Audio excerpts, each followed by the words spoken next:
Vem chegando para mais uma live começando aqui no nosso canal, mais uma live especial de segunda e hoje com um tema que eu acho muito interessante. Para começar, eu já aviso que antes que você me pergunte, né, eu tô com blefarite, tá? Blefarite é uma inflamação, uma disbiose, na verdade, aqui nos olhos, né, quando o microbioma dos olhos fica desregulado, por isso que eu tô com o olho um pouquinho inchadinho. Isso é um negócio crônico, né?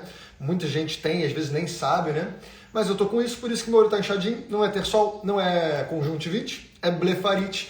Mas hoje a gente vai falar sobre não dualidade ou dualidade. Qual é a diferença entre essas coisas? O que são essas coisas?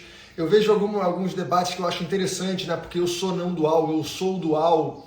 E aí, qual é dessa ideia, né? Tipo uma coisa que é uma crença, tipo um time de futebol que eu sou e você é outra coisa, e a gente compete para ver qual que é melhor, qual que é pior. E para isso, para esse papo, né, eu gosto muito da forma que o meu amigo, o Ale Toledo, ele fala sobre não dualidade, né? Para quem não conhece o Ale Toledo, ele vai falar melhor sobre isso, mas ele tem um podcast chamado Yoga Fora, que eu ouço todos, né? Eu já ouvi literalmente todos os episódios desse podcast. Eu acho incrível, ele conversa com muitos profissionais diferentes, de vários campos do yoga diferentes, até do que não é yoga, mas que se correlacionam.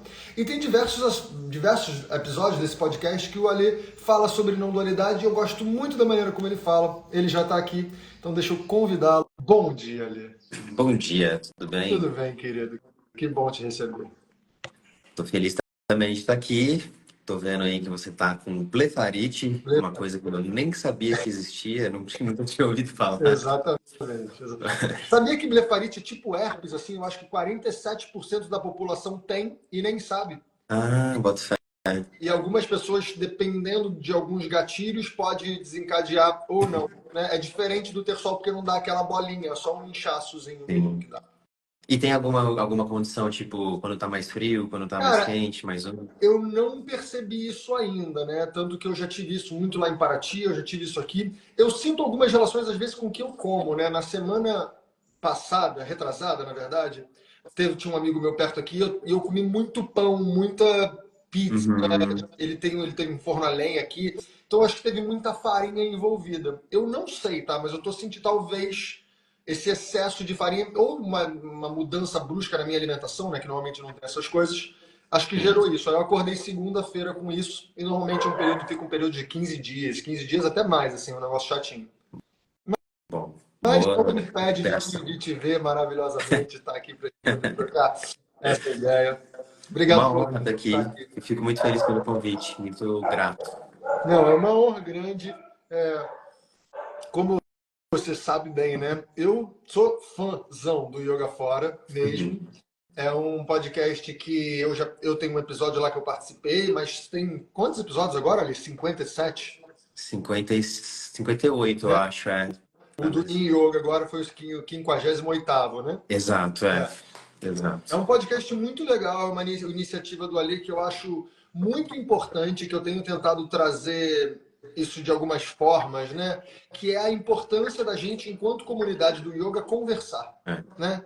Isso é uma coisa que eu acho muito importante e que eu acho que eu vejo, né? Que o Ali tem uma abertura e uma gentileza para ouvir outras opiniões, outras formas de entender o yoga, que eu acho muito importante.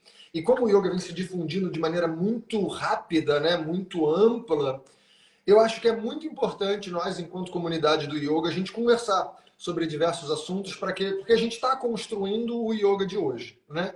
Isso é Aham. inegável. Às vezes eu vejo que a gente fica tem pessoas muito puristas e conservadoras, né, que querem manter o yoga como ele era, como se desse para fazer isso, né?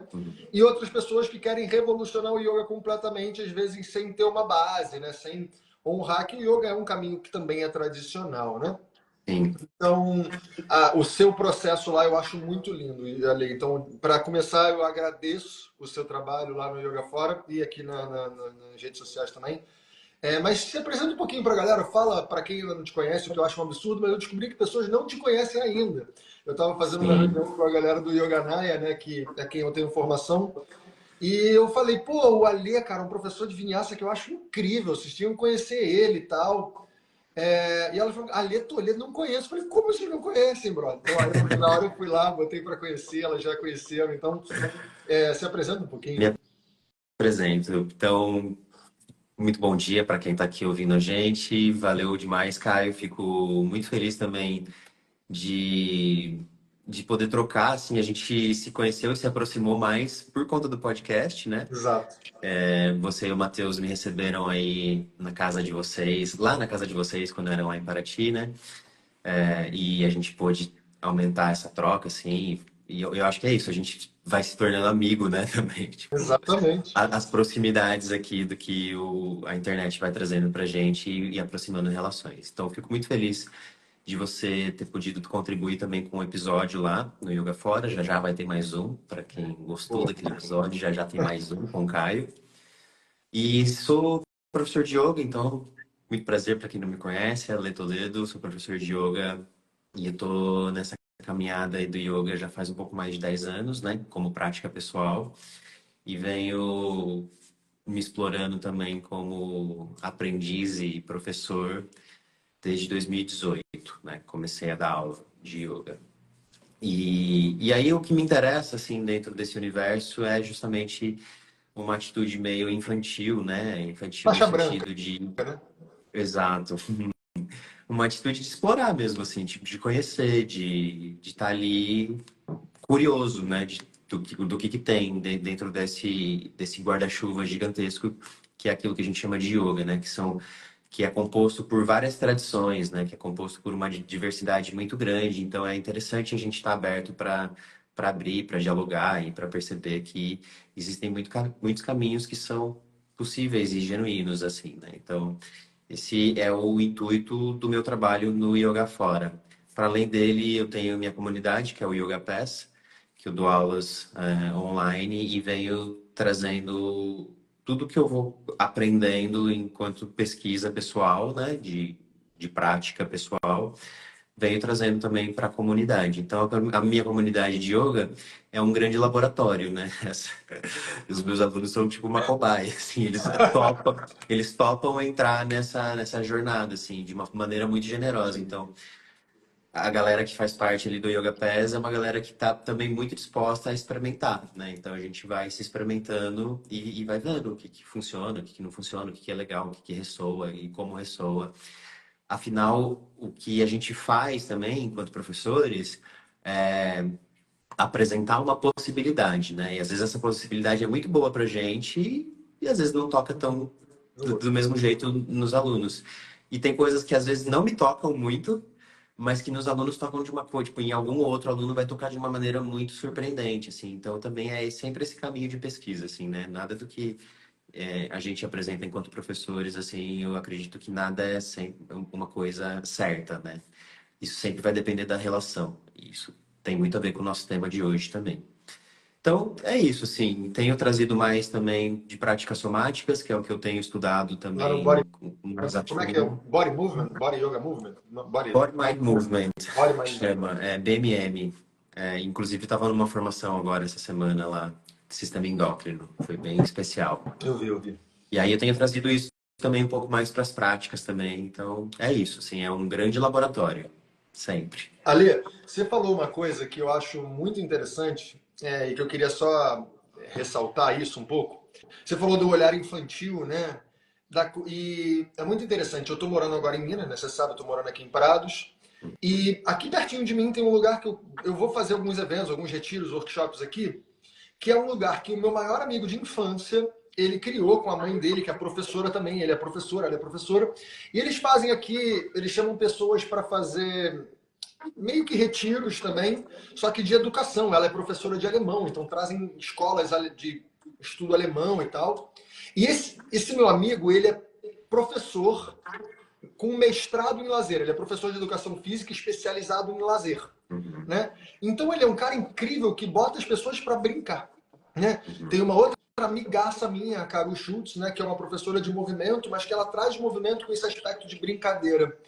E eu, cada vez mais, eu tenho visto como brincar é yoga puro, né? Porque tem uma coisa ali que na brincadeira, a gente tira o papel que a gente acha que é, as identificações, né? Por exemplo, polícia e ladrão. Agora eu não sou mais Caio, professor. Agora eu sou ladrão, eu tenho que sair correndo, né?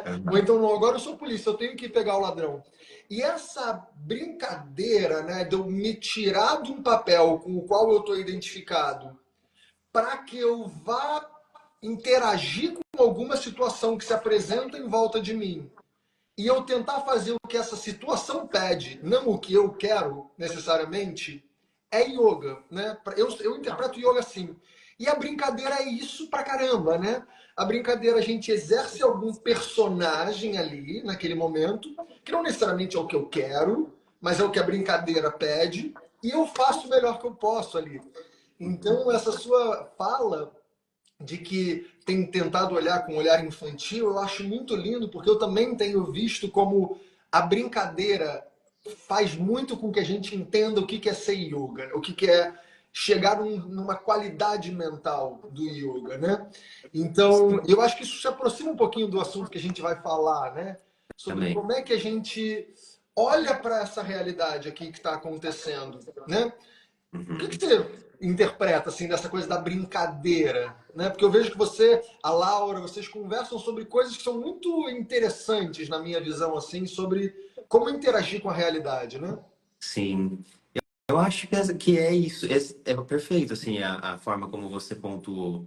Porque o lugar do lúdico é o lugar em que a gente desfaz as armaduras, né? Tipo, é o papel que a gente acha que a gente sustenta acaba, porque quando você tá brincando, você não é mais você, você é alguma outra coisa imaginativa, inventiva.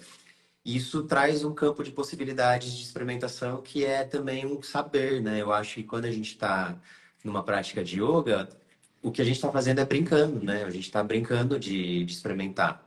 E aí também tem o lugar do ridículo, né? Da brincadeira, Total. que é você se pôr em lugares que talvez você não se colocaria, mas isso traz para você alguma sensação que na sua estética ali mais rígida, cotidiana, você não se abre para experimentar. Então, o lugar do lúdico, eu acho que é o lugar também de da gente poder iluminar coisas que não necessariamente uma estrutura rígida permite para gente, né? Então, acredito que a vida é uma eterna brincadeira, né? Se a gente se coloca nesse lugar, assim, tipo, de estar brincando com a vida, as situações, elas aparecem pra gente como possibilidades também. E eu acho que isso também coloca a gente num lugar de corporificar as coisas, né? Porque quando a gente tá brincando, é isso, a gente tá fazendo um teste, um recorte, né, da nossa vida mesmo. Então aí eu tô entendendo e corporificando isso, porque aí quando essa situação aparece de fato na minha vida, eu já tenho algum recurso para lidar com ela, porque eu já brinquei disso. Eu já sei, meu corpo já tem um caminho ali, né? Exatamente. E é interessante, né? Eu falo isso às vezes na aula, e eu falo meio sem pensar, mas eu falo, então vamos brincar de fazer isso aqui? E eu vejo que alguns alunos, eles até riem, do tipo assim, caramba, eu tô brincando? Não achei que eu tava brincando, né? E para mim é muito... tem sido... Eu tenho feito essa transição de maneira muito natural, né? E essa coisa eu acho muito interessante porque a gente começa a realmente a olhar para a vida de uma outra forma, né? Eu começo a perceber que, caramba, eu posso fazer isso aqui de outro jeito.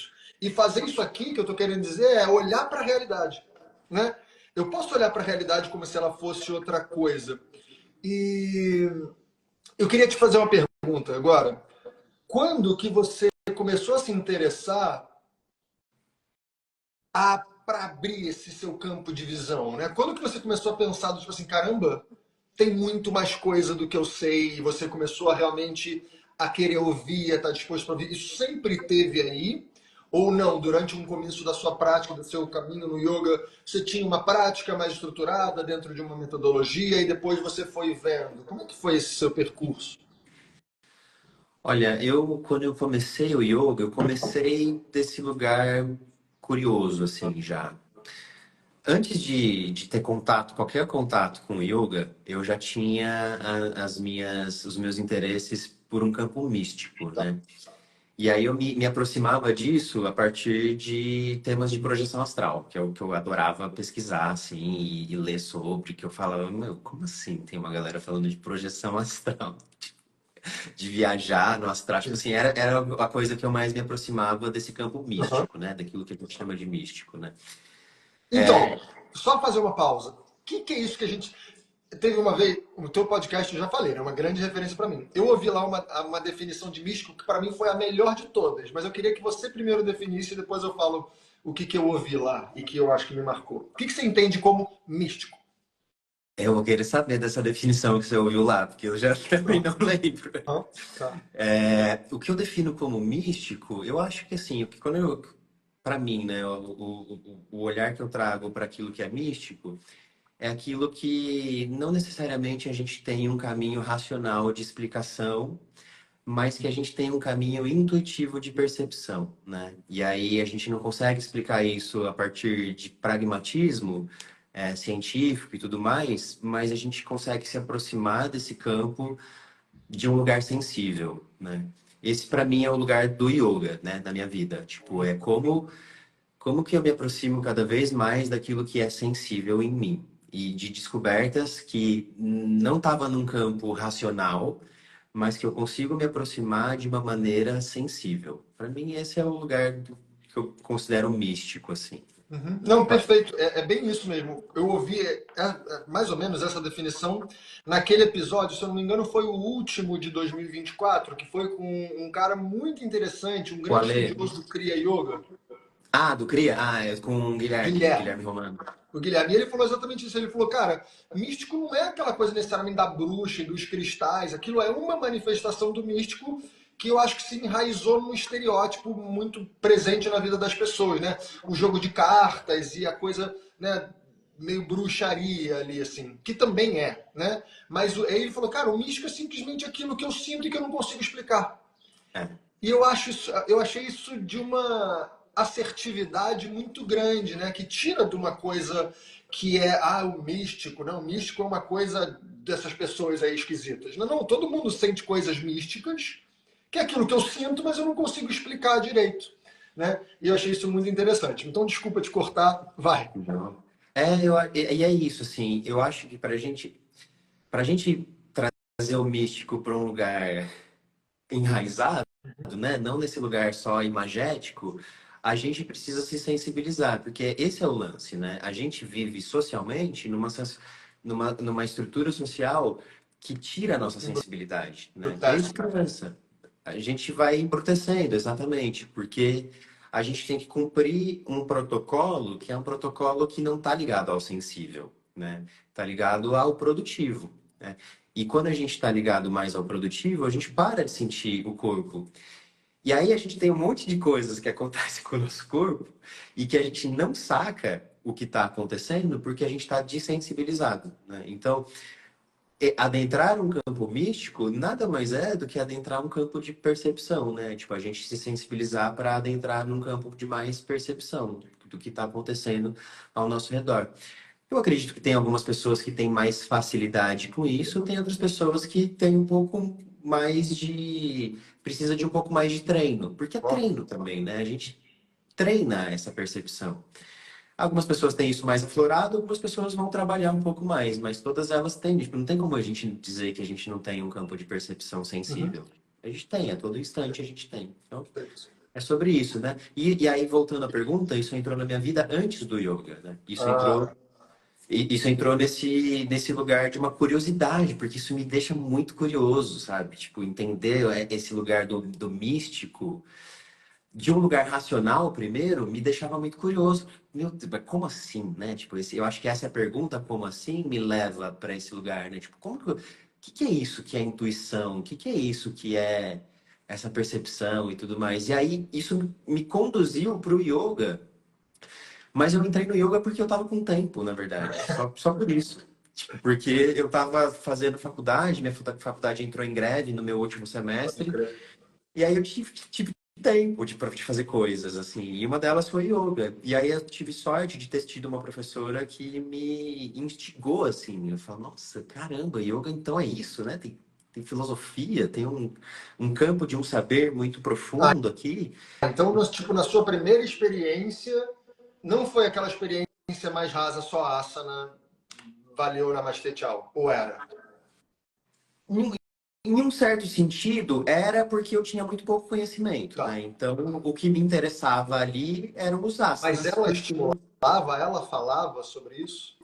falava. E aí ela começou de forma homeopática a Aham. lançar umas pequenas sementes, Legal. né? O que eu mais tinha contato, eu chegava em casa e ficava treinando invertida, Aham. ficava Claro. tentando fazer bacassana, tipo assim, o que eu tinha de contato era mais os asanas, mas a cada aula ela lançava uma pílula, tipo, uma gotinha, assim, ó, Aham. molhando um terreno, né? Um terreno que tava meio árido ali, ela foi colocando umas gotinhas. E aí eu fui percebendo que tinha um universo muito maior ali. E aí foi aí que eu fui começar a investigar um pouco mais. E aí eu comecei a perceber que tinha outras coisas que eu tinha interesse antes do yoga, desse campo místico, que se conversavam com coisas que o yoga estava falando. E eu falei, ah, olha que interessante. Foi aí que eu comecei a pesquisar um pouco mais, assim, me interessar mais sobre isso. Muito legal, muito legal. E, cara, voltando ao podcast, né? Porque eu acho que ele é um grande motivo de eu ter te convidado para esse tema, né? Hum. Eu senti uma mudança sua profunda pré-João Carlos Gonçalves e pós. A Uhum. live, a live não, a podcast com ele, aí você foi estudar com ele. E o que foi esse cara na sua vida? Que é um cara que, por exemplo, eu já conversei com ele, eu divulgo ele para um monte de gente, falo que um monte de gente deveria estudar com ele, né? Como é que foi a sua experiência com o João? Que eu não conheço pessoalmente, eu nunca estudei com ele, mas eu acompanho o trabalho dele bastante há um tempo já. Eu acho ele incrível também. E como é que foi o contato com o saber que ele traz? Cara, o João é um cara incrível, assim. Eu fico muito feliz também de ter cruzado. Tem uma coisa que acontece com o podcast, que é assim, várias pessoas que passam pelo podcast, eu tenho vontade de estudar, assim. Total. Eu fico com vontade de estudar com todas elas também. O que é muito bom e muito ruim ao mesmo tempo, porque acaba que você quer abraçar o Sim. mundo, assim. Você fala, nossa, eu preciso estudar com essa pessoa, nossa, eu quero saber dessa pessoa. O João foi uma dessas pessoas com quem eu fui Sim. estudar, assim, depois do podcast, porque já conhecia o trabalho dele anteriormente, né? Por pessoas que eu sabia que já tinham estudado com ele, que tinham falado do trabalho do João.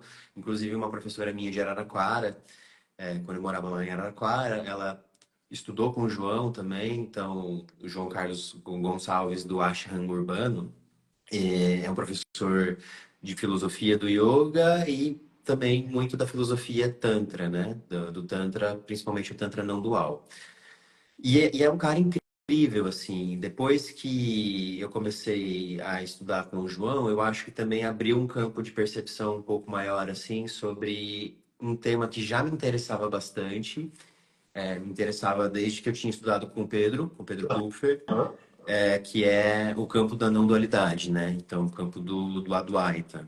E aí, isso em visões diferentes, né? Tanto a visão do Vedanta, que foi pela qual primeiro eu me aproximei do tema e depois do Tantra, né? Tracta, né? Do Tantra Shakta não dual. Então, são, são caminhos que propõem uma visão da realidade a partir dessa visão não dual, né? Que a gente vai falar um pouco aqui, e que o João, ele explica de uma maneira, assim, muito refinada, assim. Eu acho que a forma como o João apresenta o tema, primeiro é muito embasado, assim, o João é um cara que sabe muito, assim, ele tem Tem um um estudo repertório, acadêmico profundo, né? Você vê que é uma coisa que não é uma coisa só de prática, tem um estudo profundo ali, né? ele tem um estudo acadêmico muito profundo e tem um estudo também das Experimental. próprias práticas, assim, né, com os professores com quem ele estudou na Uhum. Índia e tudo mais. Mas o João é um cara bem acadêmico, Sim, né? é. Então ele tem esse olhar investigativo acadêmico também que é Uhum. bem legal, assim. Então, tenho estudado com ele, faço parte, já fiz um curso com ele, que é um curso regular, assim, e agora a gente tem um grupo que tem um grupo de estudo, né? Semanalmente a gente se reúne para estudar algum tema. E ele trouxe uma percepção, assim, de... Porque, assim, falar sobre não dualidade é um campo também muito diferente daquilo que a gente está acostumado enquanto vivência, né? E aí, para você se aproximar de uma filosofia que está olhando para a realidade e vendo ela de uma maneira muito diferente da forma como a gente está acostumado, surgem muitos conflitos e dúvidas, né? E talvez incoerências e questões que são difíceis, assim, de lidar sozinho. E é importante ter um professor, uma professora que te ajude nesse caminho, né, de compreensão. E o João tem sido esse professor, assim, para mim. Então, super agradeço, assim, esse encontro e fico muito grato, assim, de poder estar trocando com ele. Boa. Então, vamos pro tema? Vamos nessa? Vamos. É o seguinte, então vamos lá. Eu recebo muito essa pergunta, eu acredito que você também, né? Sobre o que é dualismo ou dualidade e o que é não dualismo ou não dualidade, né? O que é um sistema dual e o que é um sistema não dual? E o que isso tem a ver com o yoga? Eu vou fazer algumas perguntas direto, tá? E aí depois eu quero te ouvir. E você falou uma coisa que eu acho muito interessante também, que é uma coisa que eu tenho tentado trazer muito para os meus alunos e aqui para as redes sociais de uma certa forma, dentro das suas limitações, que é, existem vários olhares diferentes para a mesma coisa. Então você acabou de falar, né, que tem o olhar não dual que vem do Vedanta, tem o olhar não dual que vem do Tantra Shakta, né? Que é o que você tem estudado um pouquinho mais, e o outro é o que, talvez o que a gente mais conheça, né? O do Vedanta é o que a gente mais vê, que a gente fala, aí se fala um pouquinho da Bhagavad Gita, fala um pouquinho dos textos mais védicos, né? E que o Vedanta se aprofunda mais, mas tem esse outro olhar também, um pouquinho de um lugar experimental, mais revolucionário, vamos dizer assim, que é a história do Tantra, né? Como é que você definiria o que é dual e não dual? Para a gente começar a entender esse tema, a gente tem que entender primeiro que quando a gente está falando aqui de dualidade e não dualidade, a gente está falando de um campo ontológico, ou seja, a gente está olhando para a realidade e tentando definir essa realidade a partir de algum saber, né? De alguma forma como a gente vai conceber essa realidade. E aí tem linhas de pensamento, né? Tipo, linhas filosóficas, por assim dizer. A gente que vai olhar para a realidade e conceber ela em um campo dual, e tem uma linha de realidade que vai conceber ela num campo não dual. Não necessariamente, a partir do que eu entendo, essas coisas são Separados. opostas, opostas e conflitantes, né? Elas não são, elas não estão em disputa, né? Pode ter uma diferença narrativa, mas não necessariamente uma disputa narrativa, né? Para saber quem está falando a verdade. Perfeito. Até porque quando a gente vai entrar no campo da não-dualidade, a não-dualidade não é algo que vai negar a dualidade, né? Ela não está negando a dualidade. Ela só faz uma explicação para além, compondo com a dualidade, né? Então, tipo, ela usa o campo dual também para se explicar, né? Então, quando a gente está falando de dualidade e não dualidade, a gente está basicamente, a gente pode pensar isso em vários aspectos. A gente pode pensar num aspecto de corpo e mente, que é a dualidade que a gente tem mais presente na nossa sociedade cartesiana, né? Então, falar que a gente tem uma entidade corpo e uma entidade mente que se associam de alguma forma, mas que em si são entidades separadas. Ou eu posso falar que essa entidade corpo-mente é uma coisa só. Então, eu explico isso a partir do corpo. Ou eu posso explicar isso a partir de um observador e um objeto, né? Que eu tenho um observador que percebe um objeto, e aí eu tenho uma dualidade aqui. Ou eu posso falar que observador e objeto são uma coisa só, né? Não existe uma dualidade entre esses dois. Ou eu posso falar em um campo um pouco mais amplo também, entre eu, né? Eu, experiência aqui humana, Essa manifestação aqui, né? essa manifestação e algo superior a mim, algo que é mais, a gente coloca na palavra como supremo Hino. ou superior. E aí a gente tem diversas palavras para falar isso. Aqui no Ocidente a gente usa mais a palavra Deus, né? E aí a gente coloca uma distinção entre eu e Deus. Então, Deus é uma coisa suprema e eu sou uma coisa que posso ter alguma conexão, mas existe uma separação, né? Então, esse de uma forma bem simples, simplória, né? Explicar o que é o campo da dualidade e não dualidade.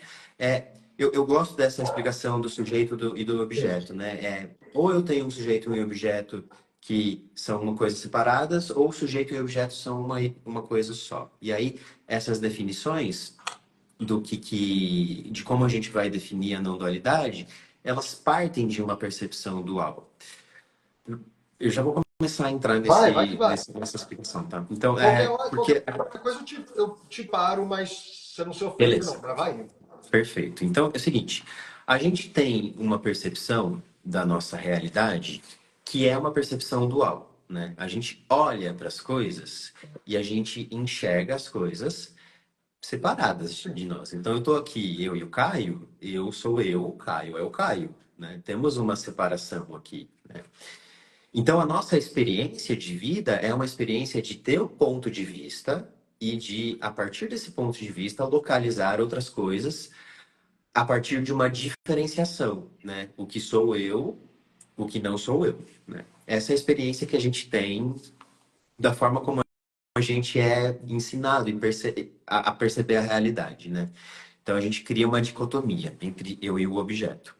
Ah, algumas tradições vão olhar para essa dicotomia e vão dizer que, na verdade, essa separação entre eu e o objeto, ela é apenas aparente. Ela não é, de fato, real em si. Ela é apenas uma percepção dessa realidade. Ou seja, a forma como a gente está filtrando essa realidade, criando uma percepção de realidade e experimentando isso de uma maneira dual. Então, para um campo não dual, a dualidade, ela existe, ela não é falsa, ela não é ilusória no sentido de ser irreal, mas ela é aparente, né? Ela é apenas uma percepção aparente.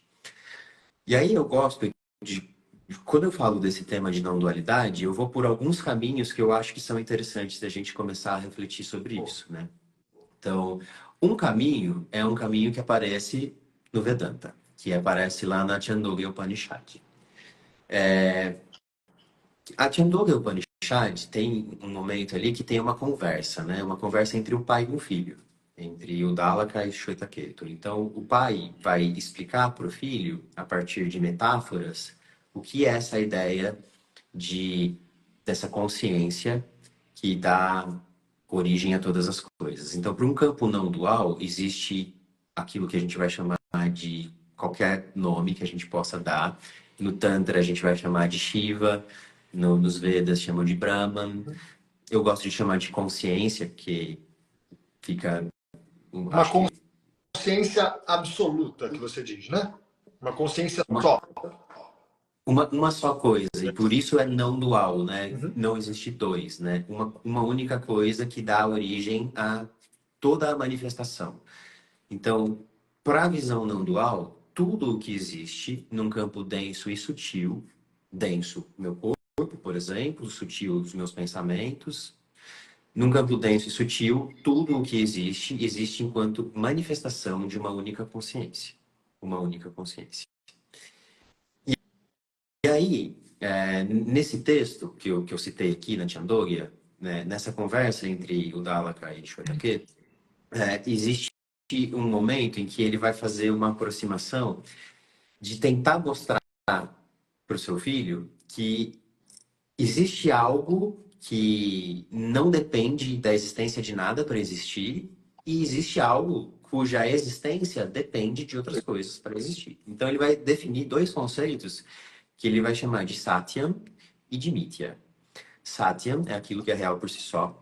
Mithya é aquilo cuja existência depende de alguma outra coisa para existir. E aí ele vai pegar o exemplo de um pote de barro, por exemplo. E aí ele pega um pote de barro e fala: tá vendo esse pote aqui? Tem como existir um pote sem o barro? Tem como eu pegar esse pote aqui e separar? Imagina, tem como eu pegar uma balança e separar quanto tem de pote e quanto tem de barro? Tem como eu separar essas essências? Não tem como, né? A essência do pote, ela se apoia na existência do barro. É só porque existe o barro que o pote pode aparecer ali. E aí eu posso ter um pote de barro, eu posso ter um pote de plástico, eu posso ter um pote de metal, eu posso ter um pote de vidro. Eu sempre posso ter um pote apoiado em alguma coisa, nunca separado dessa essência. Nesse sentido, ele vai dizer, então, que o pote é mithya. Ele não tem uma essência real, né? Uma essência que a gente possa Independente, vamos dizer assim. independente, uma essência independente da sua causa, né? Ele sempre está apoiado na sua causa. Então, o barro, nesse sentido, é aquilo que é a essência desse pote. E Né? só um parênteses, a gente não está dizendo, o Alê não está dizendo que o pote não existe, né? Exato. Ele existe enquanto manifestação, né? Ele existe enquanto uma manifestação. Então, o pote, ele não é uma ilusão, mas ele também não é real por si só. Ele depende de alguma coisa para existir. A partir da hora que eu moldei o barro num formato de pote, o pote existe. Ele está ali, eu tenho a experiência do pote, né? Mas ele não existe separado da sua causa. O pote só não existe, né? Então, se eu pego esse mesmo barro e moldo ele de uma maneira diferente, eu faço um prato, por exemplo. Se eu deixar ele chato assim, eu faço um prato. Ou eu posso pegar esse barro e moldar uma estátua, e aí eu faço uma escultura. O que o Dallaka fala o que esse professor fala nesse texto é que, conhecendo a essência do barro, eu conheço a essência de tudo que é feito de barro. O que vai mudar? O nome e a forma. Então, um é um prato de barro, o outro é um pote de barro, o outro é uma estátua de barro. O que está mudando é o nome e a forma. Isso ele chama de namarupa, né? Nomes e formas. Então, os nomes mudam, as formas mudam, mas o barro é sempre o mesmo. A essência é sempre a mesma. Então, todos esses objetos, eles são mithya, eles precisam do barro para aparecer, e o barro é satya, ele é a essência daquilo. Só que aí é interessante porque a gente começa a investigar, assim, né? Então, vamos investigar a natureza das coisas. Eu tenho um sino tibetano que tem um bastãozinho de madeira. E aí eu gosto de usar o bastãozinho de madeira para fazer essa investigação, né? Então tá. Então, se eu pegar o bastãozinho de madeira, consigo separar ele da madeira? Não consigo, né? O bastão de madeira é mithya, ele tem a sua existência dependente da madeira. Então, a madeira é satya e o bastão em si é mithya. Tá, mas se eu olhar para madeira, então, madeira tem uma existência independente, uma existência que não se apoia em nenhuma outra coisa? Se a gente for investigar madeira é o que a gente chama de um conjunto de fibras, Celulares. celulose, Sim. de Mas são fibras células, né? vegetais, fibras Beleza. vegetais.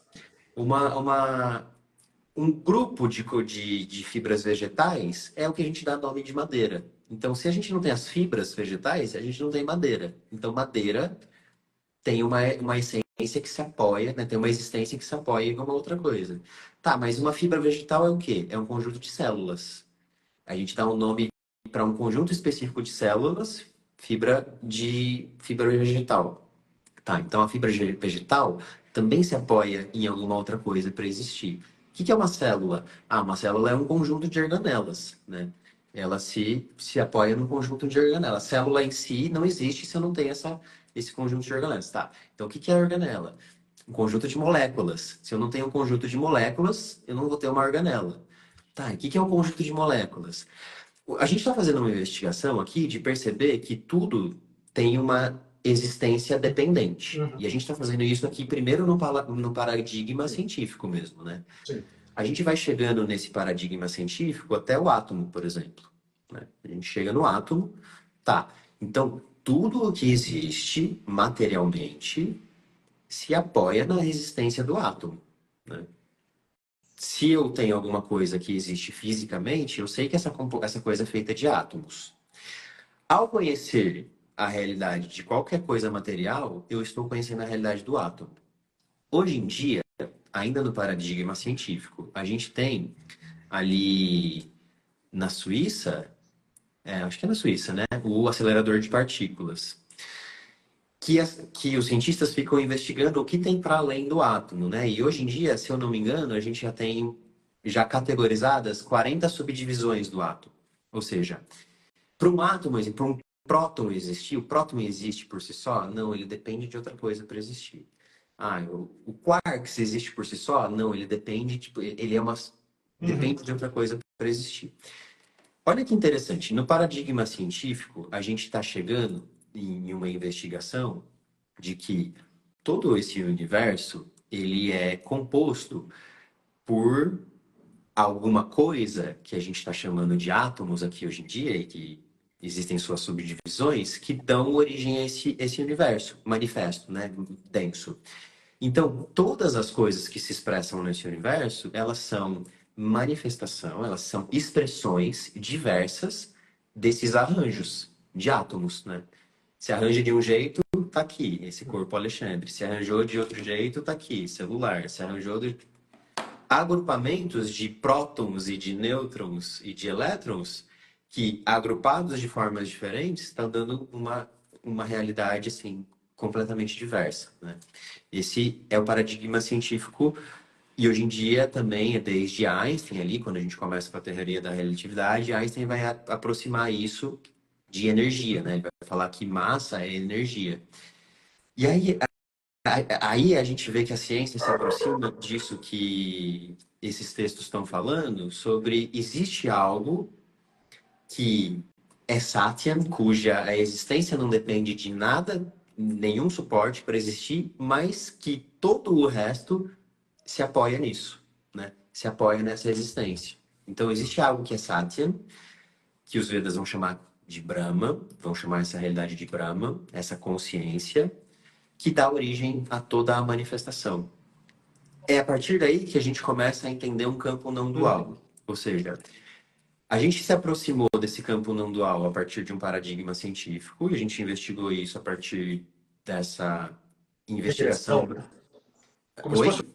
uma regressão, né, que você vai fazendo. Exato. Para a gente investigar o que é Satyam e o que é Mithya, e aí a gente começa a perceber que todo o universo é Mithya.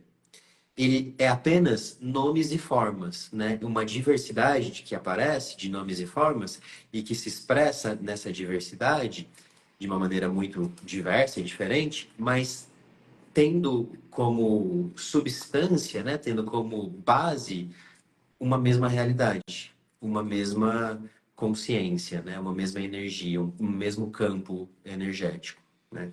Esse é o primeiro ponto, tipo, da gente começar a entender, assim, tipo, para onde vai essa visão não dual. Legal. Deixa eu só te fazer uma pergunta antes, porque eu Mas, acho que é isso, né? A gente tem mais 15 minutos. Daria para a gente falar mais 4 horas sobre esse assunto. Eu só quero, talvez, facilitar um pouquinho para a galera que está aqui. Isso tudo que o Ale está falando são investigações que a gente faz. E como a gente pode ver, né, pelo que o Ale está falando, e eu amo essa sua forma de trazer, as duas coisas estão aí, né? Tanto esse olhar e esse aspecto dual, tanto como o aspecto não dual. Está tudo aqui, né? E eu consigo olhar para a realidade, tanto a partir de um, quanto eu posso tentar investigar, olhar a realidade a partir de outro. É essa a proposta? Fala um pouquinho. acho que sim, assim, exato, exatamente. É uma forma de olhar para a realidade. Uhum. E aí a forma de olhar para a realidade, ela pode se aproximar de um campo dual. E aí a gente concebe a realidade a partir desse campo dual, ou a gente pode olhar para a realidade e interpretar ela a partir de um campo não dual. Então, de novo, essas coisas não estão em disputa, né? Apesar de a gente olhar para algumas falas, né, de algumas professoras, professores na internet, e perceber que tem Tem uma disputa, uma exatamente. disputa, né? Eu não acho que essas coisas elas estão em disputa, assim. Não acredito que elas estão em disputa. Porque quando a gente conhece, assim, eu acho que um pouco mais a fundo também, a gente começa a perceber que essa disputa, na verdade, não faz Não faz sentido. sentido, né? Não faz sentido nenhum, né? Então, é isso. Eu acho que é uma maneira de olhar para a realidade que a gente pode se aproximar desses dois lugares. E os dois lugares vão trazer é, um campo de percepção muito profunda da realidade e da forma como a gente vai se relacionar com ela, né? Isso é E é- muito bom porque eu recebo, já recebi essa pergunta várias vezes, né? Falando, porque você sabe, né? O texto que eu mais estudo e que eu mais amo é o Yoga Sutra, né? O texto que eu ensino e tal. E aí muitas pessoas me falam, mas o Yoga Sutra é um texto dual, ele Uhum. é menos elevado, ele, sabe, elas falam como se fosse uma coisa menos profunda, porque ele se ocupa de uma dessas camadas, né? Em Sim. nenhum momento ele dizendo que uma é certa e a outra é errada, né? Isso que eu acho muito interessante disso que você traz, e é um ponto que eu acho que é bonito de ser falado, que existem formas de eu trabalhar. Porque assim, o yoga ele quer trabalhar quando? Agora. É sempre agora. Sim. Né? É sempre o que só existe o agora. Né? Eu tenho até uma tatuagem que diz a presente eternidade. O presente é a única coisa que está sempre existindo. Né?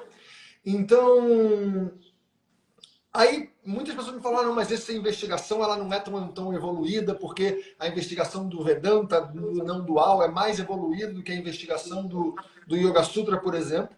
O que eu acho uma grande besteira, porque as duas possibilidades de interagir com a realidade existem. Né? Uhum. As duas formas de você tentar se aprimorar dentro de um olhar para a realidade existem. Né? E o que eu acho bonito da forma como você traz e que eu entendo e consigo tirar isso também de textos duais, como por exemplo o Yoga Sutra, é as coisas vão se aproximando. Conforme é o que você falou, inclusive, do paradigma científico, né? Se eu for começar a ir cada vez mais fundo, eu vou começar a ver que as coisas são todas muito parecidas, elas estão ali. Tá tudo meio que a Sim. mesma coisa, né? Se você for ver, por exemplo, o Samkhya, né? Que é uma outra escola de conhecimento, tem um texto Samkhya Karika, que é talvez o texto mais relevante do Samkhya. Ele fala de uma coisa muito parecida, né, com o que você chamou de Brahman, né? Que seria essa consciência, esse absoluto. Ele chama de Mula Prakriti. Ou Uhum. seja, tem a raiz de tudo isso que se manifesta, né? Mula é Uhum. a raiz e Prakriti é justamente, literalmente, a gente poderia traduzir como natureza, né? Mas essa manifestação. E o Samkhya fala, tem um lugar de onde vem isso tudo. Uma coisa que é única para tudo isso, né? Sim. E que a gente poderia fazer uma análise trazendo para a ciência moderna, porque eu acho que isso facilita, né, para a gente que cresceu numa sociedade ocidental, né? Imagina a ideia do Big Bang. Sabe aquela ideia do Big Bang? Que tinha Sim. primeiro uma coisinha Uma daquela explodida que nasceu singularidade, né? isso tudo. Essa coisinha de onde nasceu tudo seria um equivalente a isso que a gente chama de mula prakriti, né? Uhum. Então, isso que o Ale está falando, e eu acho que é muito bonito, não é tipo uma competição. Ah, eu sou assim e por isso eu sou mais evoluído, ou eu sou assado e por isso você não entende nada. Né? Não é tipo time de futebol, não é tipo partido político. São possibilidades de olhar e interagir com a realidade em que as duas se complementam. As duas se compõem, eu acho, né? Eu acho que assim, a partir do que eu entendo da não dualidade, eu acho que ela compõe com a dualidade, assim, né? Ela não quer. Porque assim, para um campo não dual, você não quer superar Não nada, tem né? Tipo assim, eu não preciso. superado. Exato, eu tô vivenciando isso daqui. Eu acho que a não dualidade ensina a gente a olhar para a dualidade também, né? Total. Tipo assim, como é que eu vejo essa dualidade, como que é que eu vivo essa dualidade a partir de um campo de percepção não dual também, mas não estou negando a dualidade. Uhum. Porque, assim, tem também muita fala, eu acho que dentro desse campo não dual, que é a, a realidade é uma ilusão. E aí, isso cria uma confusão de que achar que a gente precisa superar essa realidade de alguma forma, achando que tudo isso aqui é uma mentira, uma ilusão, quando na verdade o que a gente está fazendo é compor com essa realidade, né? Como que eu componho com essa realidade que se apresenta de uma maneira dual, né? E aí eu posso olhar para essa realidade que se apresenta de uma maneira dual e conceber ela também de uma maneira não dual. E como que eu percebo isso? Assim, o grande lance disso aqui tudo é, nossa, é legal entender isso intelectualmente, cognitivamente, tudo mais, mas para que serve? Exato. E esse é o lance. Para Perfeito. que serve isso na minha vida, né? Tipo, qual é o real entendimento de entender a realidade a partir de um campo não dual ou dual, seja lá qual for. Eu vou falar aqui da não dualidade porque também é um dos temas que eu gosto e que a gente está falando aqui. Para que serve isso para minha vida? Para que eu entender a realidade de uma maneira não dual? Eu vou acordar amanhã e as coisas vão estar diferentes? Absolutamente não. Você vai ter exatamente a mesma realidade. O que a gente vai entender a partir de um campo não dual é que tudo o que está se expressando a partir de um campo de consciência, né? E aí, essa consciência, ao mesmo tempo que ela, quando eu estou me relacionando com ela a partir desse lugar não dual, ao mesmo tempo que ela me compõe, eu componho ela, porque não existe essa separação. E aí, se a gente for, se as pessoas que gostam de chamar a realidade de sonho, isso aqui é um grande sonho, então beleza, se isso aqui é um grande sonho, por que não ser o melhor sonho possível para todos nós, né? Então, tipo assim, estamos vivendo um sonho, então beleza. Então, vamos compor esse sonho a partir de um lugar que seja possível para todos nós. Porque se eu entendo que eu e o Caio e uma pessoa que está em situação de rua intrinsecamente não tem separação, né? Se eu entendo que eu, Caio e aquela pessoa em, em em um campo mais amplo, somos a mesma pessoa, não tem mais como eu viver esse campo aqui de dualidades, né, de separação, né, de percepção dual, sem querer interagir com essa realidade para que ela seja melhor para todo mundo, porque eu reconheço no outro algo de mim. Uhum. Eu reconheço em todas as coisas algo de mim. E quando a gente vai para um campo não dual, e aí a gente está falando também dos campos, de um campo religioso ou de um campo espiritual em que a gente tem alguma devoção, a gente olha para o nosso objeto de devoção não como alguma coisa separada da gente, mas eu olho para esse objeto de devoção reverenciando algo que eu sou, né? Então, vamos supor que é, o meu lugar de devoção seja Shiva. Eu não olho para Shiva como uma entidade superior e tudo mais. Eu reverencio, né? Me curvo a imagem de Shiva, reconhecendo aquilo que eu sou. Se é Maria, eu reverencio Maria, reconhecendo aquilo que eu sou. Se é Jesus Cristo, reverencio Jesus Cristo, reconhecendo o que eu sou, né? Então, a partir desse lugar, a minha percepção da realidade muda, né? Percepção de como eu tô no mundo muda, porque também me coloca mais ativo numa percepção de que, tipo, pô, se isso aqui tá uma merda para todo mundo, é porque também isso faz parte do que eu tô Uhum. compondo aqui, né? Então, esse todo mundo sou eu. Tipo, esse todo mundo não é separado de mim, né? Isso é uma visão também que a gente extrapola da visão humana, né? Tipo, esse rio sou eu, esse sol sou eu, essa mata sou eu, esses animais sou eu, né? Tipo, como é que a gente compõe com essa realidade a partir desse lugar que aproxima, né? Ao invés de um lugar que afasta? Não, isso é muito interessante da gente refletir ali, porque já para o final, infelizmente, assim, é, porque muitas vezes eu vejo que essa dúvida acontece na cabeça das pessoas. Eu vejo que às vezes traz muita confusão, uma confusão dura, como você trouxe, né? Do tipo assim, caramba, então isso tudo que eu estou vivendo é uma ilusão. Isso aqui não existe. Mas eu continuo vendo assim, né? E eu já vi pessoas se perderem nessa, né? De acreditar nessa ideia do não dual como uma visão mais elevada para a realidade e começar a se questionar se o que ela está vivendo é real e ela começa a querer sair da realidade. Porque essa Uhum, realidade, como você falou, às vezes ela é colocada como uma ilusão. Existe aquela ideia do véu de Maia, né? uhum, Que é uma ilusão, o lila, que é a brincadeira, como se essa vida fosse uma brincadeira, que é o que a gente começou falando, né? sim. E muitas vezes eu vejo que isso gera uma grande confusão e às vezes uma disputa de qual olhar é melhor. E essa forma que você está trazendo, Ali, e eu te convidei justamente para a gente chegar nisso, ela é bonita porque ela visa trazer complemento, né? Tanto para o olhar que é prático, assim como para o olhar que é místico, trazendo o místico aquilo que, como a gente falou, não é a ideia da bruxaria, né? Dos cristais e das cartas, é um lugar do que eu sinto, mas não consigo explicar. E como essas coisas juntas podem se compor. E como eu posso, às vezes, direcionar a minha forma de interagir com essa realidade de diversas formas diferentes, né? Então, infelizmente, a gente realmente está no fim, eu já quero até marcar outra com você para a gente continuar nesse papo, porque tem muita coisa para ser falado. Mas vamos se encaminhar para o fim, trazendo justamente, Ale, essa sua visão que é muito bonita. Eu vi uma vez você falando que não dá para eu negar a dualidade se eu vejo que pessoas são tratadas diferente de mim. Uhum. Né? Isso eu vi você falando uma vez no podcast, eu achei muito lindo, né? Eu olho em volta, eu vejo desigualdade. Apesar de eu saber que tem essa coisa lá no fundo, por trás de todas essas camadas, que é a essência, né?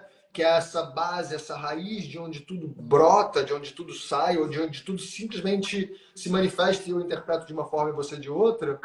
Mas a gente também vive de uma maneira dual que a gente não pode negar. Como que você, na sua investigação, une essas duas coisas, esses dois olhares, né? Para a gente sair de uma coisa que eu sou tal e visto a camisa do não dualismo, ou eu sou tal e visto a camisa do dualismo como se uma coisa fosse diferente da outra. Como trazer complementariedade para esses dois olhares?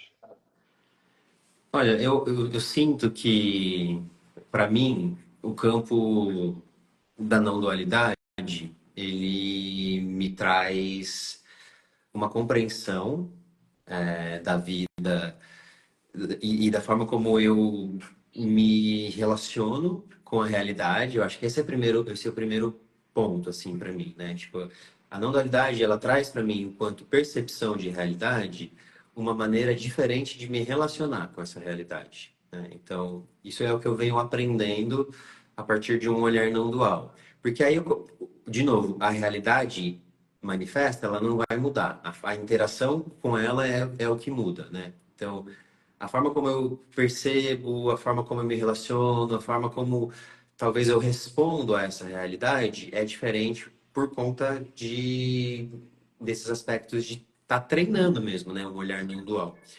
E aí, justamente, isso se complementa com a minha vivência, porque a minha vivência, ela é uma vivência dual. Tem dia que eu acordo tá frio, tem dia que eu acordo tá calor. Tem hora que eu tô feliz, tem hora que eu tô triste. Tá dia, tá noite, inverno, verão. Então as coisas elas vão nesse campo de alternância, porque é aqui que eu tô me expressando, né? Nessa realidade que se expressa de uma maneira dual que eu tô me relacionando. Então, a não dualidade me mostra como compreender essa realidade, como responder a essa realidade, mas como vivenciar ela também. Como vivenciar esse campo dual, né? Como agir aqui, né? Como que eu posso criar um campo de relações que tenha um suporte não dual, mas eu estou experimentando ele na dualidade. Esse é um tema que a gente pode conversar Por favor. em um outro episódio, alguma outra live algum dia, que é entender também como os sonhos dão suporte para essa compreensão, assim, porque essa é uma coisa que eu gosto de falar também e que aparece dentro de algumas explicações, assim, que ajudam a gente a se aproximar dessa ideia da não dualidade e entender dualidade e não dualidade a partir desse campo de percepções. Muito legal. Olha, exatamente. Tá todo mundo aqui falando excelente a live. Obrigado, conteúdo rico e muito rico mesmo, porque eu sinto que é um assunto delicado, né? Não dá para falar em uma hora. Isso que a gente trouxe aqui, que o Ale trouxe, é uma pinceladinha. O Ale tá até assim, pô, não deu, Não não dá, deu. não dá, não tem como. Porque não dá mesmo e não tem como. Mas, ao mesmo tempo, Ale, eu queria te agradecer muito, porque eu acho que dá para começar a refletir sobre as próprias investigações, né? Quem estava nessa live aqui com muita dúvida a respeito disso, eu acho que foi um pontapézinho, né? Para que a gente possa, de fato, começar a investigar. Vamos conversar mais, mas eu já te agradeço muito pela abertura na explicação e também pela abertura de estar sempre aprendendo, como um professor que eu vejo como um grande exemplo, porque eu acho que é isso, né? Para mim, o professor de yoga é exatamente o que você falou, é alguém que está experimentando e leva para as suas próprias práticas e para os próprios alunos aquilo que experimenta e não aquilo que você acha que sabe, né? Aquilo que a gente está constantemente experimentando, mudando e refletindo. E você é um exemplo muito bonito disso. Então, eu agradeço não só a live de hoje, mas agradeço toda a sua existência dentro dessa comunidade do yoga que a gente compartilha aqui. Ale, deixa aqui como é que a galera te encontra, como é que a galera ouve o podcast, como é que a galera faz as suas lives? Onde é que eles encontram o Yoga Pass? Quem quer praticar contigo? Como é que é isso? Boa. É, aqui no Instagram, Ale Toledo Yoga. E no YouTube também, eu tô com o YouTube meio parado, mas tô querendo voltar ali com algumas práticas e reflexões, enfim. E eu acho, assim, uma das coisas que eu tenho mais achado preciosas, que a gente começou falando dessa live disso, é o Yoga Afora, né, meu podcast. Então, Yoga Afora, lá no Spotify e no Deezer, você encontra diversas conversas, assim, com pessoas excelentes que vão compondo a partir dessa ideia do que é o yoga, né? De como a gente está construindo também contemporaneamente o que a gente está pensando de yoga nesse território aqui, né, no Brasil. Então, Yoga Fora. E Yoga Pass é a minha comunidade online de yoga. Se alguém quiser vir praticar, será muito bem-vinda, bem-vindo. É só entrar no link que está na minha bio, ou lá no meu site, aletoledoyoga.com.br. Boa. E lá tem todas as Para quem explicações. não segue o Alê, aqui onde está o título, tem uma setinha para baixo. Se você clicar na setinha para baixo, tem o meu perfil e do Alê. Já dá para seguir aqui mesmo sem sair da live. Ale, muito obrigado. Quero, inclusive, te convidar. Quero que você dê uma aula na minha escola. Por favor, vamos fazer esse intercâmbio. Vamos, Você porque eu vem acho dar uma na que é minha. muito lindo. Eu acho que a galera vai curtir muito. Eu acho que isso só engrandece a todos. Eu mesmo quero fazer tua aula, então vamos fazer essas trocas assim que eu acho bonitas. Vamos marcar mesmo, porque para mim só engrandece. E é um prazer te ter aqui, é um prazer te ter como amigo, como eu falei já, né? Um amigo que o yoga aproximou, apesar de ser um amigo que a gente se conhece pouco presencialmente, mas tudo que a gente já trocou. Eu lembro até hoje de uma conversa que a gente teve que para mim foi muito bonita, quando a gente estava saindo do Yoga Lifestyle, do Festival Yoga Lifestyle. Eu fui te levar na casa em São Paulo. A gente teve uma conversa no carro ali rapidinha que eu achei É verdade. bonita. Então, eu me sinto próximo e eu acho que isso para mim É é amizade, recíproco. né? Isso é É recíproco, porque eu sou muito fã, você sabe, também, né? A rasgação de seda aqui no final dessa live. Sou muito fã, sou muito feliz também e grato de ter podido cruzar assim o caminho e ter feito um amigo que para mim é muito especial também. Muito feliz. Tamo junto. Tamo junto. A live vai ficar salva, né? Muita gente que perguntou. Sim, a live fica salva. E sexta-feira, essa live vai lá pro meu canal do YouTube. Compartilhem. Esse papo é bonito e que ele seja a introdução de um próximo papo para a gente poder aprofundar ainda mais nesse tema que eu acho ele tão relevante, tão bonito para a gente esclarecer. Obrigado, Ali. Um Valeu, um ótimo beijo. começo de semana. Quer falar mais alguma coisa? Tem mais alguma coisa que você queira falar? Não, não, só mandei um beijo. Então, valeu. Então, beijo, beijo. Tchau, tchau. Bom dia. Tchau, tchau. Até a próxima.